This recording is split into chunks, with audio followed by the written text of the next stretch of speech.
This is 99% Craps. Hard 10, hard 10. Here's the number. I'll take the full odds on the 10, 200 on the hard way. The limit on all the numbers, 250 on the 11. Thank you very much. Say, you played this game before. Just once. Welcome to the Red Eye Gamblers podcast. High above the second largest city, west of the Mississippi. Two chronic craps players, talking craps, playing craps, thinking craps. This is 99% Craps. Coming up on our 15th episode of 99% Craps, we start out with road trip goals, review Darkside, Regression, and Doey-Don't strategies, discuss hardway bets and a fluid playing style, talk about the Godfather of Craps, and close with us walking into the Isle of Capri Casino. Thursday, July 11th, 2019, episode 15. The Red Eye Gamblers present 99% Craps. Well, it has been a while since we've gone to the casino and plus pressed record, so our apologies, but we're back. It has been a couple of months since we've been able to get out there, but today we were able to make some time and we're going to go. You don't sound very excited. I'm very excited, actually. I'm just having to try to contain my energy till I get there. There you go. Yeah, the last time we made it to the casino, I don't think I had a good trip. So going in there now with another revision to strategy and another hit to the bankroll. So doing a little low rolling today. Well, we're going to try something new today, so we didn't want to take a huge bankroll in there to try something on. I mean, I know we practice it a lot. We're talking about practice, man. I mean, how silly is that, man? We're talking about practice. But still, nonetheless, I think game time will, at the craps table, change it a little bit. Well, again, we're thinking more and more about strategies to apply at the table. So realistically, one of the things we talked about a while back was to develop different plays, different betting strategies, like a playbook, and then use them for different time frames and at different times during the game. And so, yeah, now we're starting to script plays, if you will, for the crap table, just like a football team would script plays for the beginning of a game. And that could just be us overthinking it, and most likely it is. But if we're trying to win, besides have fun, then we need to come up with a little better strategy, or at least some rules to apply. Well, and I think it all goes back to, we have so many conversations about, and some great ideas, and we'll try some for a while, and then we'll try something else, and then we try something else, and we forget, 3 or 4 ideas ago, that was a really good idea, and we need to make sure we keep doing it. And so, we're going to go back to playing the Darkside. And with that, we spent a long time doing that and had some success and didn't have some success, pretty much, it's once again, still, you're rolling dice. But I think that one of the things we're honing in on is the idea of keeping the table time to less time and just going for 1 or 2 plays and then backing off. And not necessarily leaving the table, but backing off and then watching the table. Reassessing and thinking, okay, well, I played this play for 2 shooters, and yes, it worked both times, but now the table looks like it's changing in the other direction, or maybe it's maintaining its choppiness, and we need to keep playing this play. But and that's kind of where this goes too, is becoming the meteorologist of the craps table. We have to figure out, is it high, don't say is it that choppy? Though, because meteorologists are like wrong 95% of the time. Well, that's how I feel at the craps table, trying to figure out if it's cold or not. Yeah. Is it cold? Is it hot? Or is it choppy? You always assume it's choppy, right? You can't assume it's hot unless everybody there's already screaming and you can't get in. True. You know, if it's cold, then everybody just left. You're never really able to get to a table as it's hot. You're going to get to a table either before it goes hot or after it's hot. Well, after it's hot means it's cold. Well, you can throw around words like that if you'd like, but yes. Well, and so that's the thing is we're supposed to be reading the table. We are reading the table, but we're not applying that to our betting strategies in real time. I was just gonna say, I think our problem is we would watch it for 2, 3, 4 rolls of people, you know, shooting, and then we would think, okay, well, this table is either one direction or the other, and not think about it. We need to think about it in more micro side from maybe. Well, it's per player, per shooter, but you know. Instead of trying to say, watching 2 or 3 shooters go and then they had a couple good rolls and going, oh yeah, this table's getting warm, you know, watch those 1 or 2 shooters and try to play the third player. Well, and you have to add in all the other interruptions, all the other events that happen at the table. You know, when does shift change? You know, yeah, do they drop chips off the table? When are they doing the fill? You know, when is the waitress coming by? You've got all those little things in there too that you have to time out, which makes sense on why you need to spend a little time at the table to get that rhythm going. And then, yeah, is there a rhythm or is there not a rhythm? If there's a rhythm, then possibly there could be, you know, it could be a positive table. But if it's chaos the whole time, you know, we're going to lean towards chaotic being on the don't side of things. The house should win. If you only knew the power of the dark side. You know, we've only been burnt on that a handful of times. A couple good times. But that's, I think, odds-wise, that's the higher percentage. And I think we just need more of a fluid game. Instead of saying, okay, we're going to play positive today, we're going to play negative today, we need to play per player, per pair of players, and figure out more of on a micro side of it. It's kind of the way we think about pass line bet. Well, it's how we should be thinking about pass line bets, but it's the way we think about 6s and 8s and other numbers. You know, and how long are we going to keep our bets up on those numbers? You know, we realize that, you know, hitting 6 6s is, you know, incredibly difficult. That is a repeater bet. The odds of somebody hitting that are high, or excuse me, you know, they're very hard. Yeah. It's hard to do that. So therefore, getting, you know, 1 or 2 6s is going to be a lot easier to do than getting multiples. So, you know, that's why we're kind of regression bettors, where we put more out there at the beginning and then regress down, because we know that the probability of those numbers to keep happening are, you know, getting smaller and smaller. Yeah. So that's the way we think about 6s and 8s. How many 6s and 8s are going to happen? But we can think the same way about pass line. How many pass lines are going to get made? How many shooters are going to make their pass line bet around the table, and how many are not? And that's the other way of betting. It's per shooter, whether they can get their first point or not.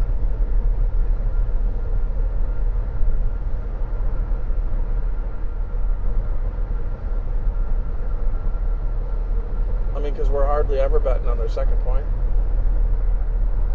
Well, when you're a positive player, you don't bet on the second point, but if you're a don't player, you kind of do want to bet on the second point.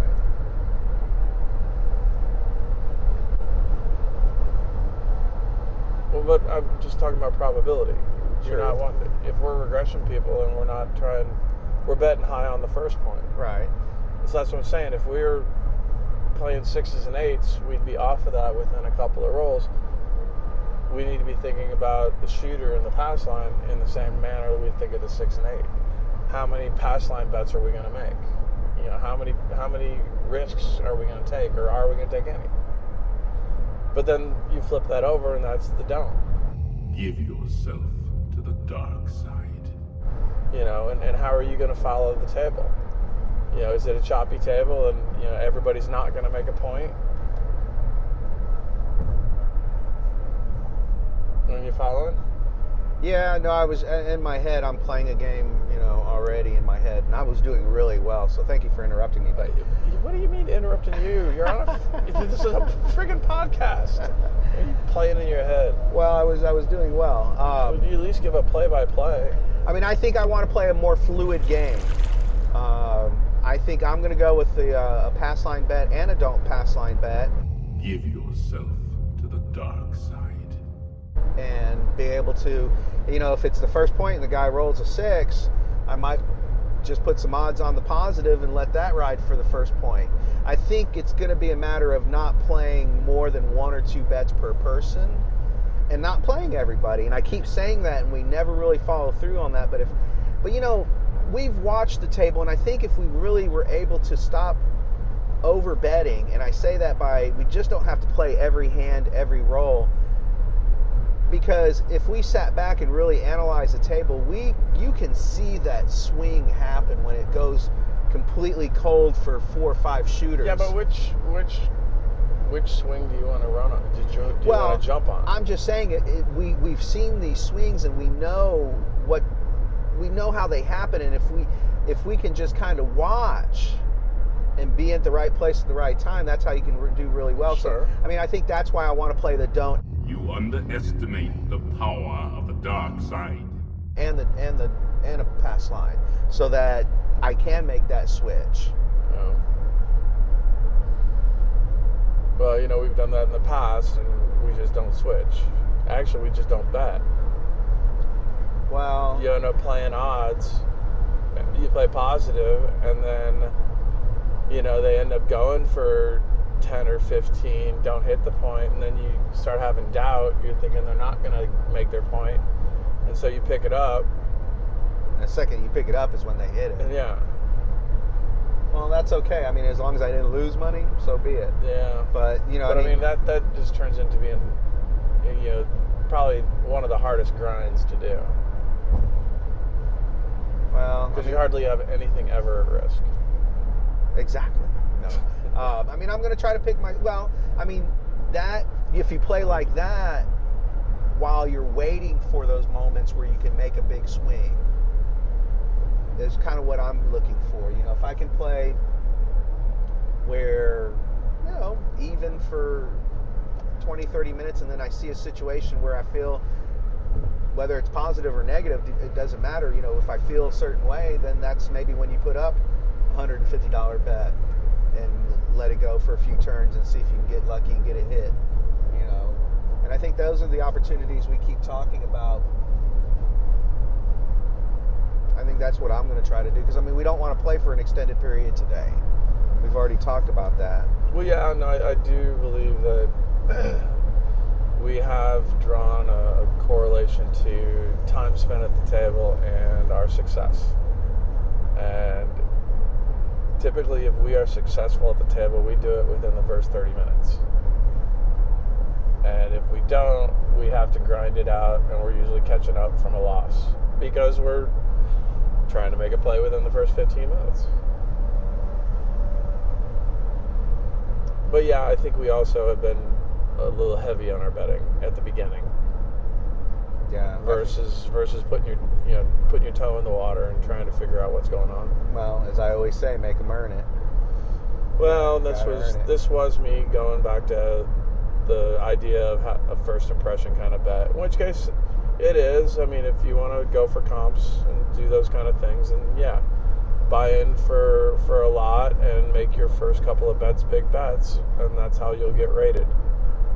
But if you're going to the casino all the time and you have ups and downs, you might not have the bankroll to do that all the time. Yeah, I was gonna say, if your opening bet is $150 and you want to do that for the first 2 turns, and they both go sour and you lose $300 already, that could hurt your bankroll quite a bit. Yeah, that ruins that puts you down. Well, and then it puts you in a different bad mood too. Oh yeah, well yeah, you start questioning yourself.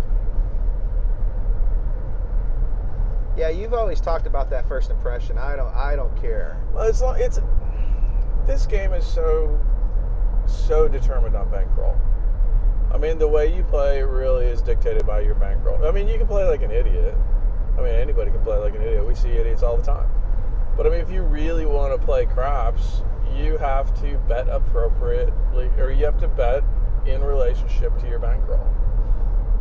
That way you can catch up from the mistakes that happen, the accidents that happen, the inevitable, you know, The losses. rolls.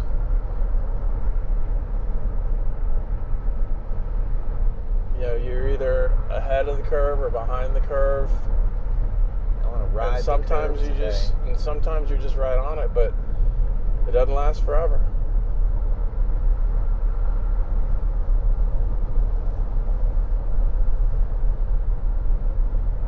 But yeah, so today's gonna be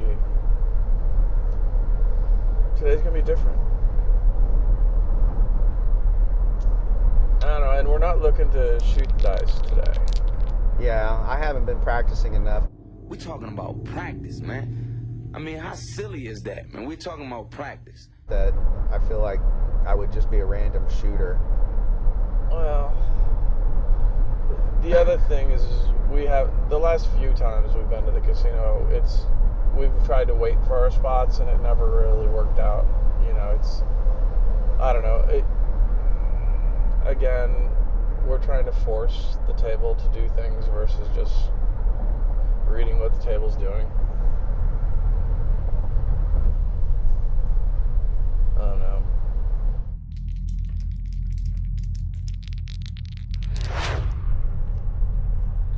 Well, I think I'm really going to try to play a much more fluid game today. By playing the pass and the don't pass with bets on both of those, I feel like if it's, you know, the first point is 6 or 8 and the last shooter did okay and the new shooter looks like he wants to go, I don't know if you can base it on any of that. So are you just going to play the pass line then? You're not going to play 6 and 8? Oh, I mean, if the point was 8, I would probably play the 6. Yes, I'll probably play the brother. You're going to play two brother. The brother Where and the brother sister. comes from? The sisters and the brothers. All of a sudden you change genders on me. Yeah, the sisters. Well, we had a thing when we say sisters. This is the first time you ever said brothers. Now we're going to have to come up with a bro thing or something. It's like so stupid. We'll just cut that out. I might have to. But yes, I would probably play the. So you're just going to play 2 bets? Correct. Well, because if I'm playing the don't, we're going to play 3 bets, but we have a total of that. But you know, to be honest with you, I mean, with the bankroll we're taking, the don't play I think is only a 1 or 2 timer. You can't sit there and do that the whole time because that's too much money exposed. Well, you're not. When you're playing the don't, you're not exposed as much. You underestimate the power of the dark side. Because you're only going to lose 1 bet at a time. Sure. So that's not the same exposure as your positive. No, I mean, absolutely. You know, I mean, but. I mean, are you just going to be putting $30 odds? With the bankroll we're playing with, probably a quarter or 30, yeah. I mean, you know, we're not going to have a huge bankroll today.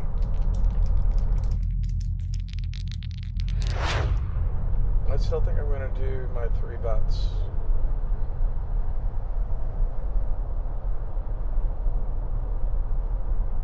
But I think if I lose, then I stop playing that and I go down to 1 bet. Although I don't know that I'm starting that way. I still haven't figured out exactly how I want to start. I mean, I guess if anything, that's like my.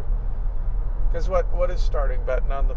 Well, depends on you're showing up to a table and how many shooters are at the table. I mean, if we open up a table, that's one style of play. If we show up to a table with a couple people at the table, that's another. Yeah, but I would almost say with the way we practiced this week. We talking about practice, man. I mean, how silly is that, man? We're talking about practice. We almost don't want to go to an empty table because we don't want to roll. Yeah, but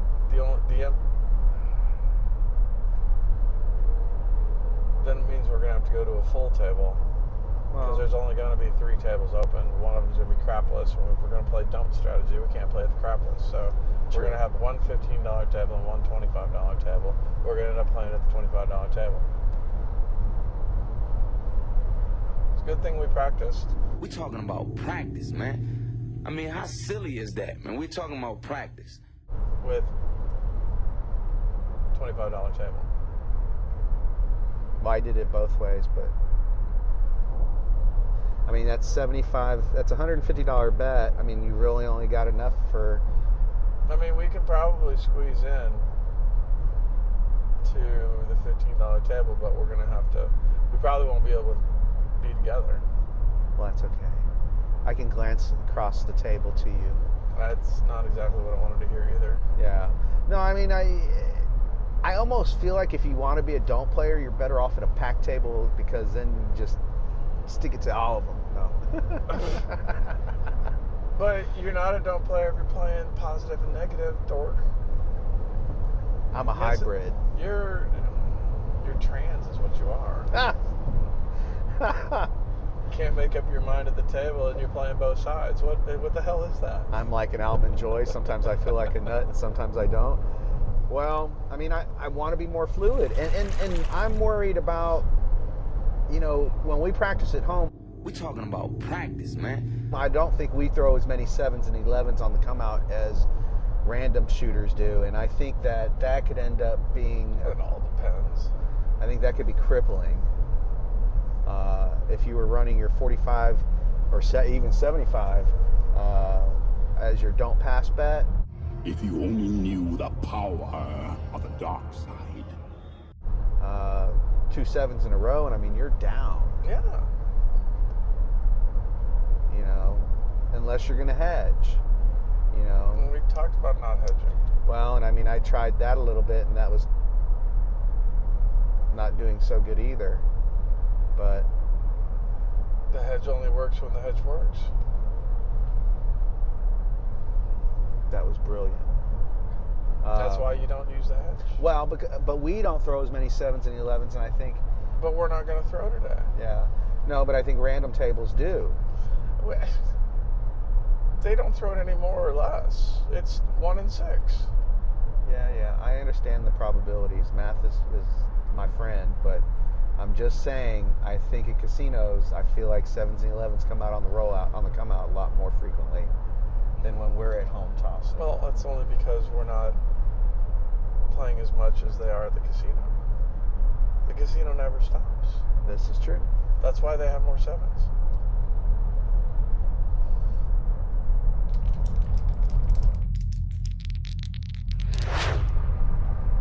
That was a cool sign. It had 7th Street and 11th Street on the same sign. 7-Eleven. Speaking of which, July 11th is coming up, and what does that signify for us? That will be, when this podcast is released, and it will be our 1-year anniversary. Oh. Well, happy anniversary. And actually, we're planning to be in New Orleans for that because we had such a good time in New Orleans gambling. We thought we'd go again. And that is sarcasm, everybody. Yes, it was. Road trip report for New Orleans. All right.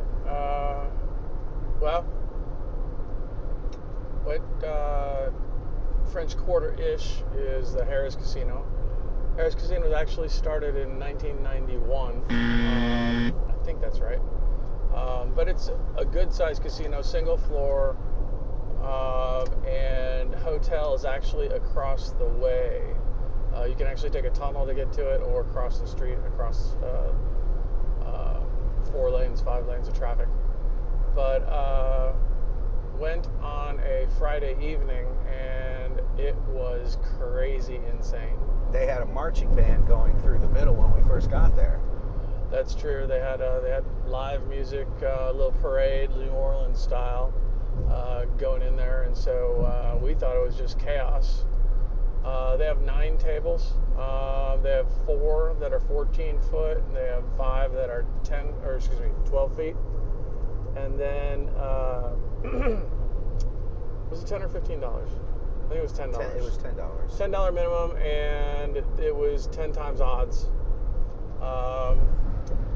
And they had the ATS, and then 2 of those 9 tables were crapless as well. And they are basically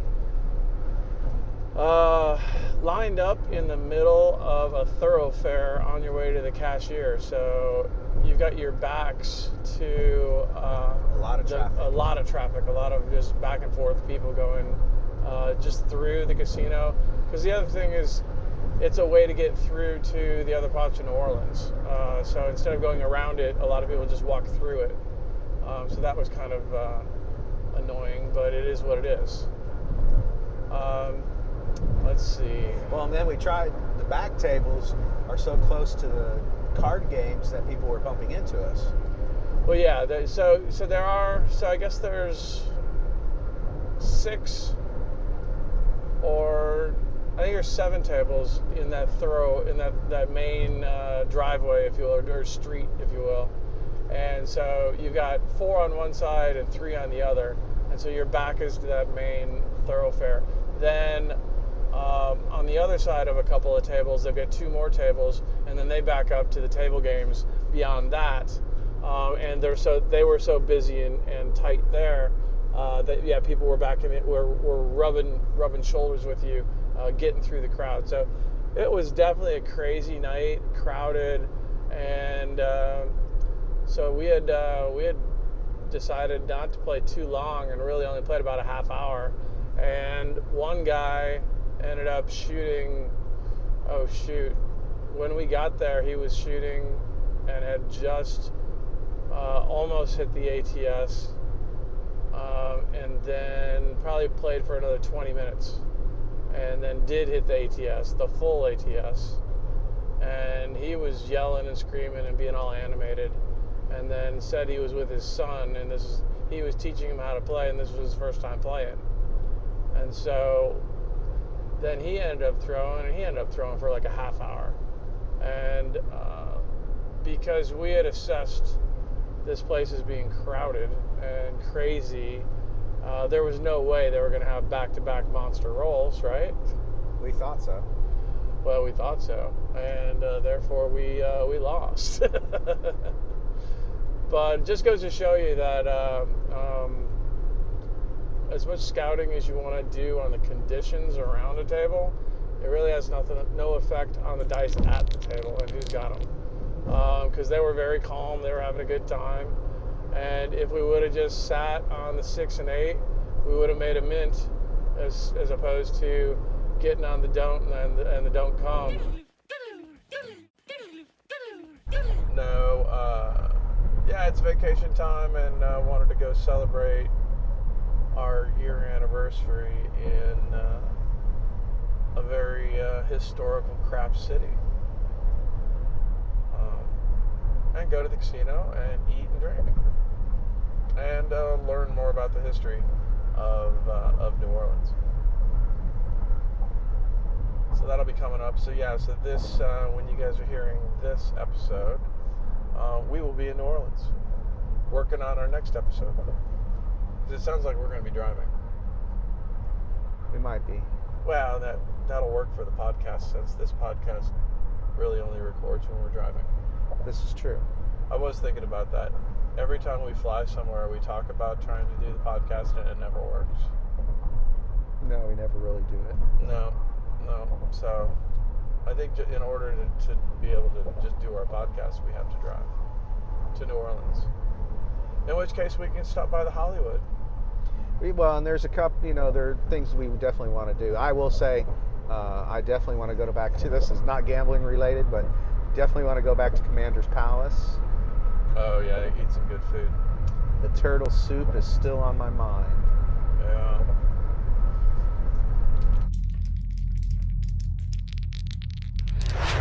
The Red Eye Gamblers present a moment in craps history.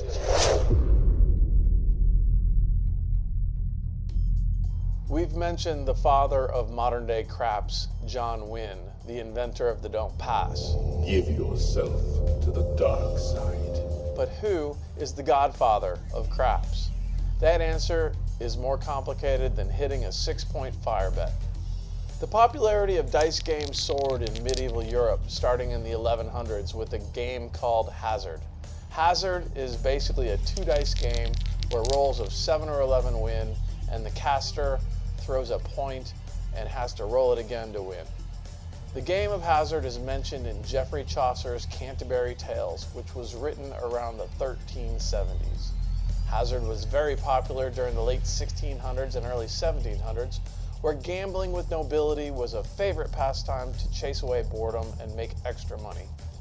Hazard spread to the luxurious gambling halls and houses in the late 17th and 18th centuries in England, Italy, and France. Some of the most entertaining players could be found among the royalty and the noblemen, making the game a colossal social event. Hazard then spread to North America from France to Acadia in the 1700s. In 1755, the French lost control of Acadia to the English, who renamed it Nova Scotia, and the French Acadians were kicked out. They resettled south in the Louisiana city of New Orleans. Named the Cajuns, these people brought with them a language of their own and a rich, vibrant culture. They also brought with them their dice. This has been a moment in craps history. Well, why don't we tell you something we haven't done before, and start a discussion on Hardways. Initially, when we started to play craps, we read and were told that all the bets in the middle are sucker bets, and that you shouldn't bet any of those bets because the odds are never in your favor and they're always stacked against you and for the house. And so we stayed away from them, and we pretty much still do. I mean, we play occasionally now on certain things. Again, it's this you might the way we play situational craps, but you might throw a $5 chip out there for hopping something or for the horn bet. But yeah, we don't really play too much on any of those proposition bets. Well, no, that's actually, you're kind of going the wrong way from what I was saying. Is we'll bet more on those hot bets and proposition bets with even worse odds than we do on the Hardways bets. We hardly ever play Hardways bets. Well, that's true. But we've been known to do horn bets. We've been known to do a lot of hot bets. And what's even worse is, the Hardway set is one of the sets we use, yet we never ever think of it. Well, I'll tell you why. There's several reasons why. It's why I don't, it's kind of like why I don't play blackjack. I get too many 12s and 13s. I just, you when you roll the Hardway set and you get, a soft 8 or, a 5-3 or a 6-2, and you got to replace your Hardway bet, and then you're losing every time you're winning. That, I think the way that we figured that one out is, though, you need to have a minimum bet for your Hardway. So where I'm going with this is, okay, when we first started, we were told not to do any of those sucker bets. Now it's like, okay, well, we can see how you can play a couple of them here and there. Okay, now with Hardway bets, I see the value playing a Hardway bet when you're on the Don't. Give yourself to the dark side. If right, because it takes off a combination. Yeah, if you're on the Don't on the 6 and 8, then you can play, a hard 6 or 8, depending on what you're on, to cover one of those 6s and 8s. That's not necessarily a hedge. I guess it's kind of a hedge. It is a hedge, but it takes out one more. Combination. And I think maybe even on like a 10 or a 4, it's important, because then you're down. If you play the hard 4, now you're just down to a 3-1, 1-3 as the only two combinations that can beat you.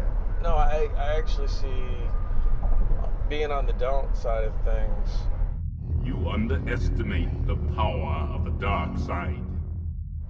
how there's value in the Hardway bets. And then being on the positive, I guess if you wanted to throw $1 out there, if you already had a 6 and 8 where you had money on it, then you're only losing $1 and you can get it back. Like if you had an $18 6 or 8, you can put $1 or $2 on the Hardways, because you'd be able to make that back. You're going to get 21 back from the 18, and then so you're going to get 19 instead of 21. Right. Big deal. But you know, if you're going to put a nickel out there, I think, you know, when we talk about, you know, 30, maybe even, you know, 60, I think 60 is the right amount to have, you know, 5 or 10 out there, because then that 60 will pay you 70 on the 6 or 8, you know, and having $5 or $10 on the hardway bets, you know, then now we're talking some money. No, for sure. I think if you had $150 6 or 8, then proportionally to have a blue chip, a $25 chip out there on the hardway makes sense. Green chip. Oh, well, blue at our house, yeah, green chip. Oh, that's right. Or it's blue. I'm sorry. Yeah, but you know, there is proportion to it that does make sense. And I think, yeah, if you're gonna play the hardways, then you need to play it.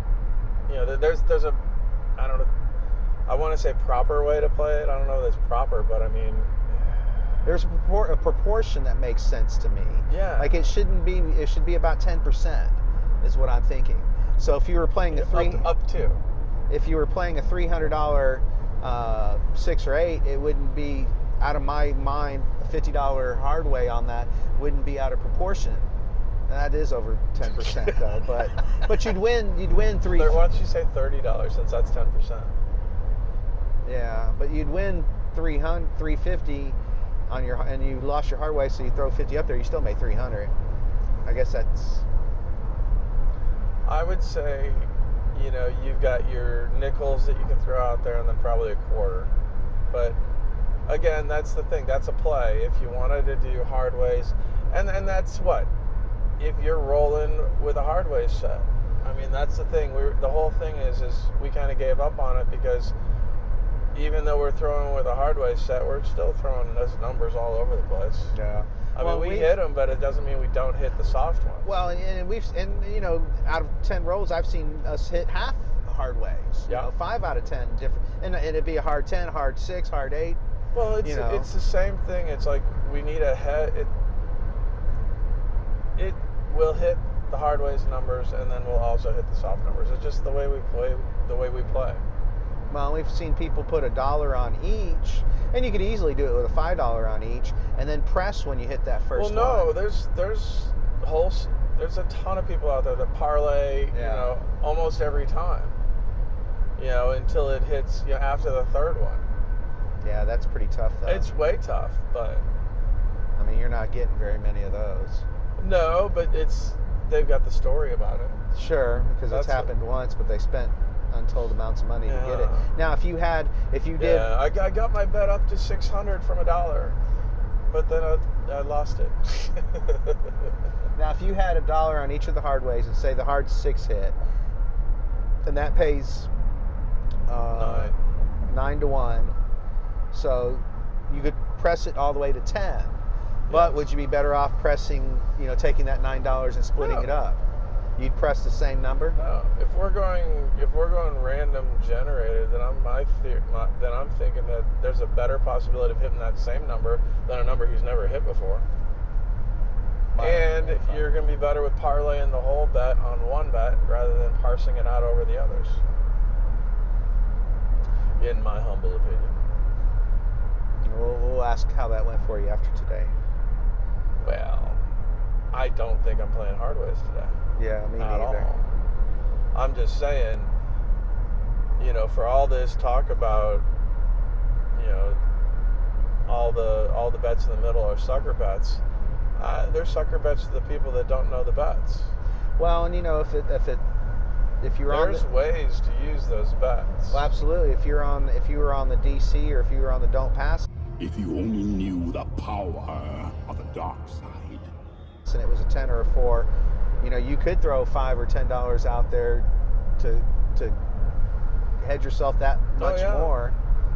You know, and I mean, maybe instead of winning 50, you only win 40, but then, you know, if that hardways does roll, you lose your 50, but now you're going to get back, you know, 60 or 70. No, that's exactly how that works.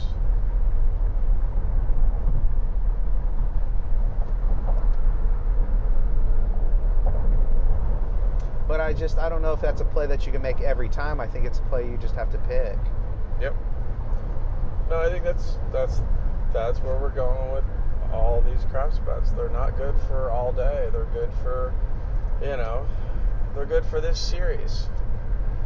Yeah, I really am starting to, because football season is going to be showing up soon. I'm going to start going back to my football analogy. I don't know that it's going to work 100%. I still haven't figured out if passing and running is the don't and the and the pass, or if offense and defense is the don't and the pass. But anyway, we'll figure that out as long as we go. But I do have all these plays, and the best thing that I can think about actually is, passing plays are positive plays, and then running plays are negative plays at the moment. So it doesn't work for my defense. But I think that's kind of the way you look at the table is, okay, am I going to pass or am I going to run? And I guess if you're going to run, you're running with the bank. And so, does it look like the bank's going to take this one, or does it look like the shooter's got an opportunity to take it? The other thing is, the don't strategy is also don't play the first point. Yeah, and that's been my problem. I mean, there's your Doey-Don't. Your Doey-Don't will let you play that first point if it's positive and you want to play it. I mean, I would say if you're doing Doey-Don't, and for those of you that are new, the Doey-Don't is basically you're putting money on the do and on the pass line and the non-pass. So it's even money. The only time you're going to lose is when a 12 hits, because a 12 is a push on the don't, not a win. So that's the only thing. So the hedge is $1 on the 12 if you wanted it per quarter. But anyway, Doey-Don't is no play, but then you play the odds, and the odds are free odds, and so the odds are there's no extra anything taken out of them. So that all being said, when it's the first point, if it's a 6 and 8, you can decide to play positive as opposed to putting odds on the don't. If it's a 4 and 10, then you might consider putting odds on the don't. Give yourself to the dark side. Or at least not putting odds on the pass. Right. Well, and I'm thinking putting, $50 odds so that I can get that $25 DC up there as my hedge. Well, there you go. Now, actually, that's the hedge for the DC I forgot about. Oh. And then okay, let's back our play up. All right, and this will be bonus content if this gets pulled off. Okay, so Doey-Don't, set up on the come out, then set up odds for establishing your DC. Correct.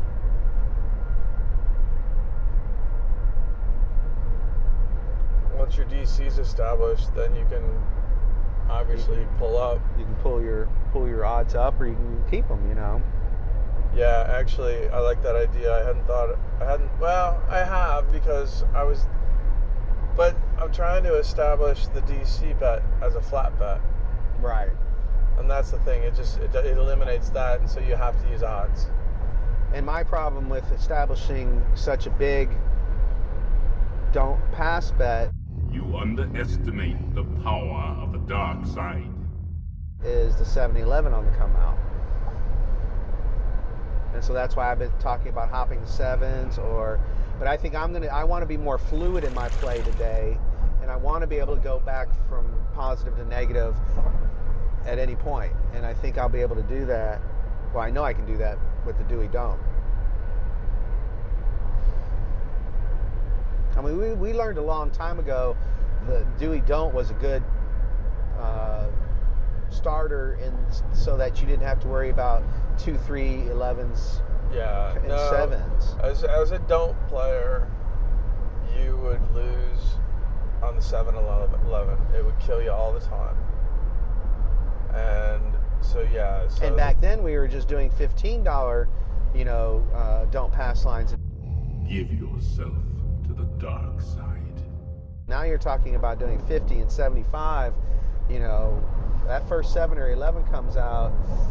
Do you even play again if you had 75 or 100 on the flat DC bet? And that's, I think we've talked about that a little bit of, I don't know that you do. I think that when you're playing Don't, you have a per shooter goal that,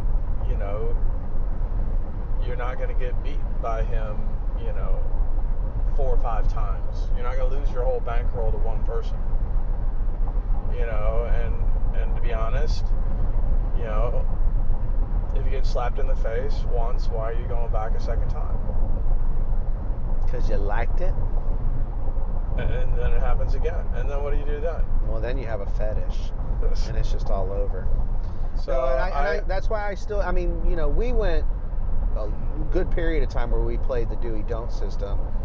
And we got away from it, but I think that ultimately you want to be able to be in a position to play either side at any time, and I think that's how I'm going to achieve it. Well, you can do it at any time. It's called a lay bet. Well, of course, but I like my Doey-Don't, just because then you don't have to worry about the come out roll. Well, you don't have to worry about a dealer. Yeah. Well, that's how I'm going to approach today, and just see how it goes.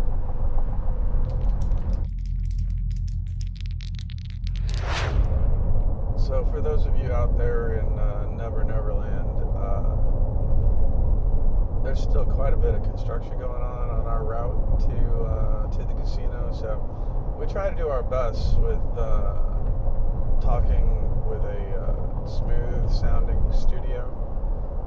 But occasionally we get run over, and then we have to talk over these patches and potholes and scrapings. So we're about ready to go to a clean studio, but I apologize. Oh, there you go. Isn't this much better? Much better. So. But we're about to enter. I would say this is the state line, though. So yeah. This is what happens. This is when you leave Texas and you get into New Orleans or get into Louisiana.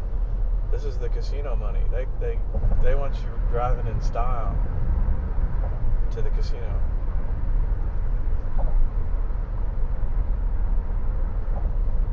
Well, you would have to think that the money that the casinos generate is well, the taxes good go amount to infrastructure. Absolutely. And education and crawfish.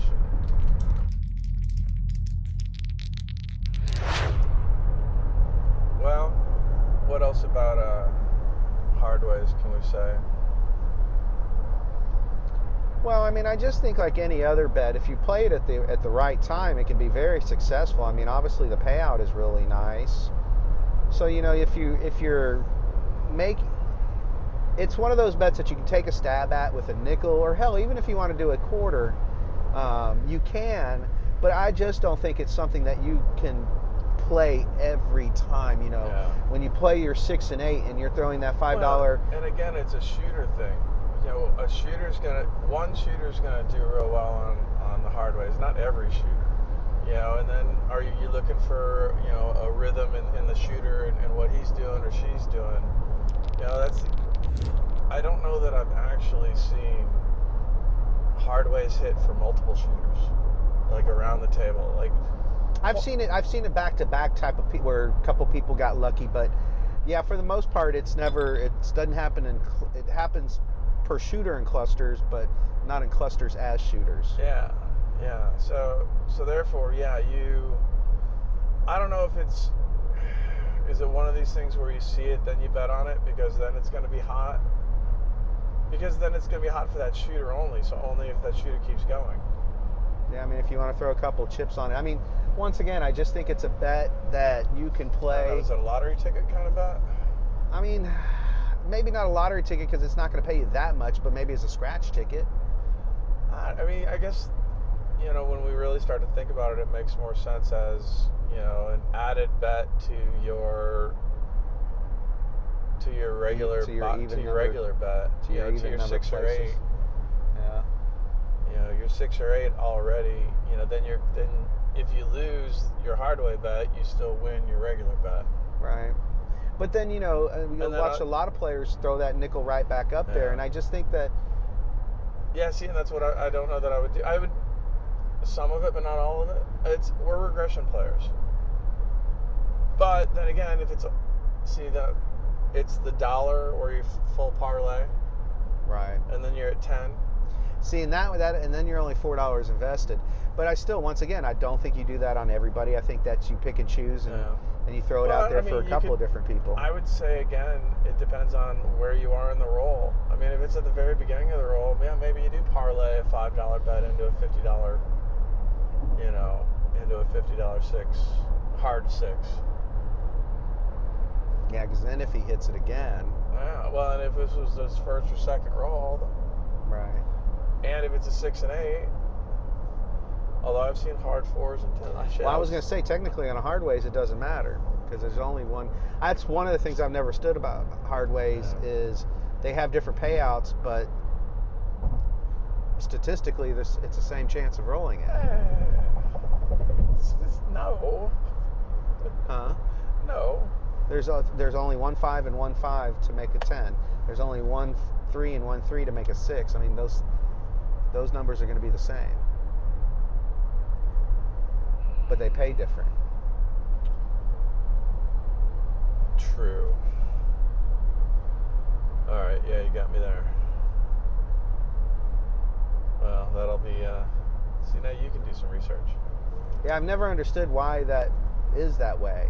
Because to be honest with you, when you think about it, the 2 it's harder to roll. 5 and 5. You should get paid better on it. You would think the 4 and 10 would be harder to because they're already harder to hit. That's why you get 2 to 1. Yeah. So I don't know. I'm with you. Yeah. Well, which again then doesn't that say that when you're on the 6 and 8 you should be playing the hard 6 and 8 because it's a better value. Yeah, it's a better value. Yeah. I mean, that's the way I'm seeing that, and then the 4 and 10 only becomes if you can hit 4 and 10s or if you're on the don't. I really see actually the Hardways as being more important for a don't player. You underestimate the power of the dark side. Right. And that, yeah, if you want some bonus money, if you're betting big enough, then you should also go on the Hardways. But, how often do you replace? Well, if it's only 10% of your bet. Well, I mean, you're not doing that on DCs necessarily. You're talking about doing that on the don't. Well, on the don't, then fine. I'm actually talking about on positive, but. Oh.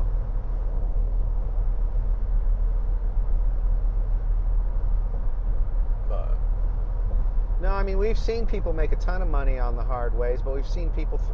They make it for one shooter. They make big chunks and then they bleed out slowly trying to replay it. I think it's what craps players do in general is once you start getting on a roll, once you start making money, you think all of a sudden you're seeing things a little clearer, and you start betting just a little heavier.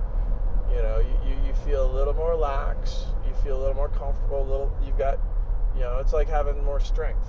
No. You're picking up these potions, you're picking up these chips, and now you got more strength. So you start throwing an occasional bigger bet out there. You start being a little looser with, I think I'll play the horn on the come out. Yeah, but the funny thing is, it's not like poker where, having the big chip stack makes a difference in your play when you're a poker player. It doesn't make any difference when you're a craps player. I mean, yes, we talk about bankroll all the time, but as far as that next roll, it doesn't matter what you have on the rail. The dice don't see that. Well, no, the dice don't see that, but I mean, I think you can make a bad bet. Any bet that doesn't... And you can make a bet that's too big. Any bet that doesn't win is a bad bet, right? No,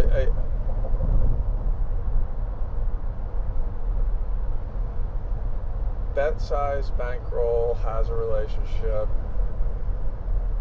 Positive side, negative side, bet size has a relationship.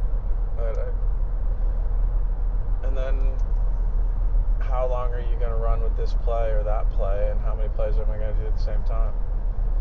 Yeah, I don't understand. I say it because I haven't thought about it, but it's like field bets. Like all the people make a bunch of bad bets, thinking that they've got more. They're casting the net, and they'll catch more fish that way. Well, and that versus could making all the smart bets. Well, their problem with casting the net, and there's not necessarily anything wrong with casting the net. Problem is you've got to pull that net back. Well, that's the thing. A lot of people just keep thinking the fish is going to keep coming. Yeah, and and then they lose the net. If you open, if the point's 6 and you want to play the 4, 5, 8, 9, and 10, and then you're playing the point also, that's fine numbers, for the first few rolls. But at some point, okay, let's take the 4 and 10 down. Let's take the 5 and 9 down. You got to start collapsing that thing down. Yeah. Well, again, we're cat's out of the bag. We're regression players, and that's how you regress. And then you regress according to probability. Yeah, in my head, I've not figured out a way to regress and for it to make sense to go back up. Well, yeah. Meaning, like, if we start at 150 on the 6 and the 8. Can they hit the third point? Well, no, I'm talking still early in the game, but let's say if you're playing a 150 on the 6 and 8 and they hit 1, so you get 175. Yeah. You might leave it out there for another roll or two, but let's say you leave it out for another 3 rolls and it doesn't hit, but you still made your 175. You pull down your $300, your 150 times 2, and go back up with $30 each, $60. So you're still a $115 profit. Right, and you're leaving your $30. But from that $30, in my head, I haven't really been able to justify raising those bets again. It's almost like you should just let it ride and just see how many more hits you get. But in my head, I think that's all a gut feeling on. And in my head, I can't even see leaving those 2 bets out there. You might as well just pull it and enjoy the 175. Well, and there's your goal per shooter. Do you have a value? And we talked about you don't even have to have a value. You can just say, I want to have 1 win over this guy, this shooter. But yeah, there's perfect plays. Like, one of my perfect plays in my head is, to be on the positive for the first point, be on the 6 and 8, have him, hit a 6 and an 8, and then me be at 5 times odds and hitting the first point. And then second point, I go on, and now I'm on the dome. Give yourself to the dark side. Right. And then I start establishing my DCs, and the 6 comes. Well, I get paid on my 6 because I had my 6 there from the first pass line, or from the first point. And then now the DC travels to the 6. I leave the DC there. I pull everything down. Now I've already made 2 bets, on that. I like the idea of replacing your box numbers with DCs. Well, because they basically got paid, and then you're leaving the winning, but still pulling your bet down and still having an active bet that's free. But I see that as like a second point and third point option. And third point might be too late. And that's the thing. I'm also thinking it's somewhere between 5 and 15 rolls. I think 15 starts to get a little long, and then all of a sudden, I would almost say 12. Yeah, it's like, almost like 10. 5 to 10. 5 to 12 is reaching it. Yeah, 5 to 10 probably sounds better. Because if somebody starts rolling better than 10, the odds of them getting 20 are good. Now, see, that would be where we decide to maybe try to switch things around. See, and then what would I do on something like that? I'd probably play 4 and 10. I'd get away from the 6 and the 8. Because if they've been hitting 6 and 8 already, then they've been pounding it, and you don't want to jump on it late. And then 4s and 10s. One bet and you pay for all your bet. One hit and you pay for both those bets. No, that could be. Well, and now you're talking about that game that I was talking about earlier, is analyzing it within, and understanding that where you are during that play, and okay, maybe we started as a positive, and the second point we went don't and lost those, but now it's on the third point, and we feel like Well, I think that's definitely our positive play. Our positive play is within the first 5 rolls. You know, first point and first 5 rolls. After that, then it's Doey-Don't, and we're looking at DCs and shit like that. I mean, from the very get-go, we're going to be inside. We're going to be playing box numbers, and then we transition out of it. When we transition out of it, we should be transitioning to the DC. Or we can, at least one bet. You know, and that's the other thing. Having one DC is comfortable because once they hit that second point, you can load up Right. for a come out 7. I think there's some value in that. I think there's some big value in that.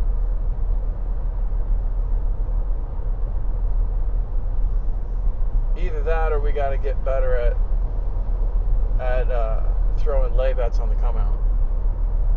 I think that might be our next challenge. If somehow, some way that's an easier, I don't know, it's tough.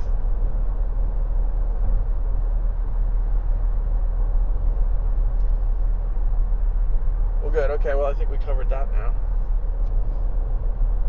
But we're getting pretty close, too. Yeah, yeah. But the highway's so good. The studio sounds so good right now. Let's see, what else?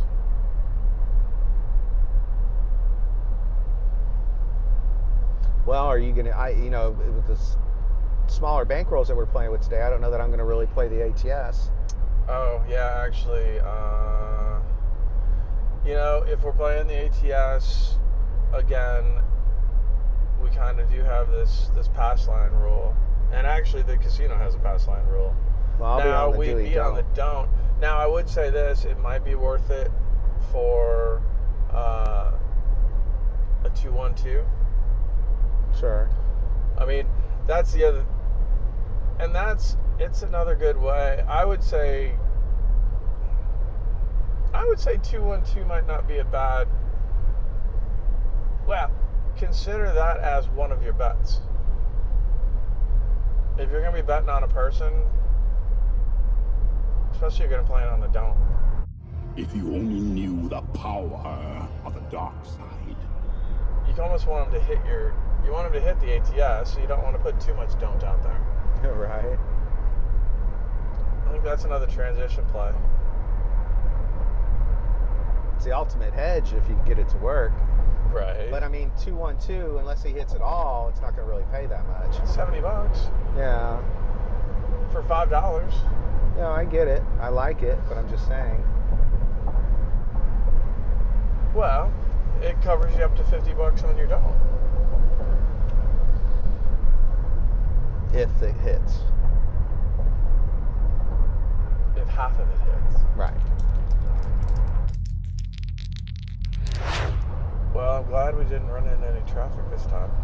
No, actually, very free-flowing freeways. We didn't, yeah, this was actually very smooth. Well, and actually, on that note, I think we should go to Isle of Capri to check it out since there isn't any traffic. We haven't been there because of the traffic. Well, if you feel like you can get me there, go for it. I feel like I can. So. No, actually, now that you're saying it, yeah. But don't jinx us. I think I jinxed us. Oh, it ain't too late to scoot over. That's what she said. No, I'm committed. I'm a gambler.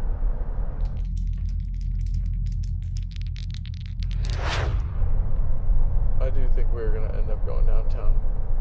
Well, to be honest with you, we had been saying that already, and then we heard that this new one was opening, and now we have to go see it. And the last few trips we've been, we have done the Strip in Vegas, and I think yeah, my style of play has changed enough where I don't need to be on the Strip anymore. And to be honest, it gets a little, I think it has its place, and I've had it enough. Well, fast forward this to like 6 episodes forward, where we're talking about how we missed the Strip so much. Oh no, that's I think we enjoyed both aspects we love all of it. Vegas. I miss friggin' Blackhawk. Actually, I wouldn't mind. Yeah, I would. Blackhawk's friggin' awesome. No, and I've been missing downtown, and I do want to go back. But I think we're always going to want to go to the Strip. I mean, We want to see it all. We want to do it all. You know. No, I mean? and yeah, well, and I'm debating. I think St. Louis I can put back on the list, and then How many hours airplane ride is? It's 2 hours. What do tickets go for? Like $250. Oh, really? So that's still. It'd be reasonable. But you just need to rent a car. Yeah. Well, that's. But I know where to go. So, but they've got to have at least 5, 6, 7 casinos. But they're and more. They're riverboats. And they're more. They're the barges. They're all the barges. Right.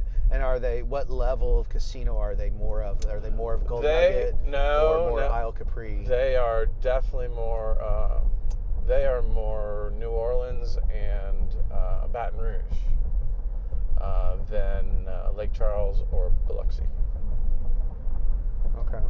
So no, they're definitely.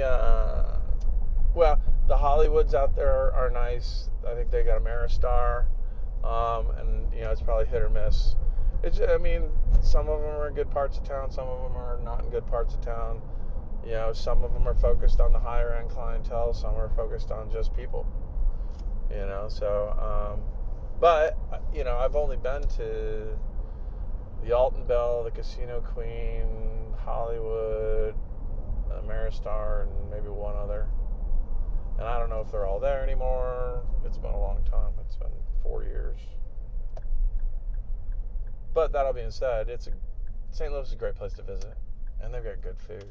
Really? Yeah. Really. Are they known as a food city? Yeah. They've got a big Italian section of town. Okay. Called the Hill. And, okay. I've heard of that. Sure. See, there you go. So yeah. Well, that might be an interesting. Well, we could go for a. Actually, I'll tell you what we do. How many hours? We go for a hockey game since they just won the Stanley Cup. How many hours drive from here to St. Louis? It'd be about 10 or 12. Ooh, okay. Yeah. Yeah, definitely flying would be the way to go. No. It's too far. Although, another option would be Chicago. I heard there's casinos near Chicago. Yeah, but I'll be honest with you, I'm kind of scared of Chicago. Too many death, murder, kills there. Really? A lot of shootouts. You ever been to Houston? I'm H-Town bred. I feel safe in my own city, but going to another city, I don't know.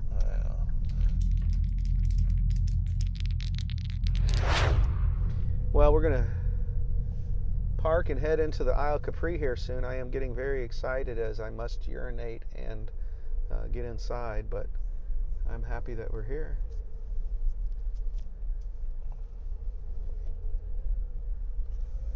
Good old Isle Capri. We haven't been here in a while, actually. It's been a while. But every time we try to come here, we can never really get on the table. Of course, I come here all the time and get on the table. Well, you're the one with the problem. We always are looking for our spots, but... I know. Well, you don't have to do it here. This is one of my places where I play Don't very well. Give yourself to the dark side. And I tip the dealers very well, and they remember me. Well, that and you're big and ugly, so it's not hard. Exactly. But let's see if we can duplicate that today, yes.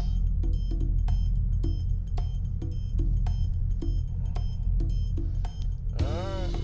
Well, here we are. Thanks for listening. We'll talk to you soon. Cheers. Coming up on our next episode, we continue with our June casino road trip. Post-trip reports from the casinos of Lake Charles, Louisiana, the Isle of Capri, Le Bers du Lac, and the Golden Nugget. The Red Eye Gamblers, thank you for your time, and hope you got a little something out of this week's podcast. Here's to rolling sevens on the come out, and may your sixes and eights always be hard. Cheers.